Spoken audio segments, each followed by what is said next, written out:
Ali, thank you very much. It's a pleasure. I'm looking forward to the move to Palau. As you know, leaders have made the decision to set up the office in Palau.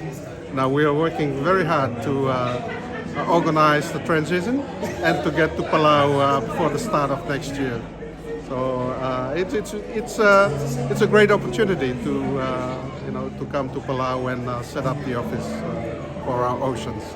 Seeing Palau's effort and on the oceans in particular, I think it's fitting to have the office set up there.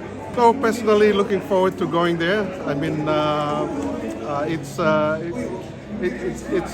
of course part of the reason why I did put up my hand for the job, and I'm great to have the opportunity to move and work in Palau and to help our region in terms of the oceans agenda.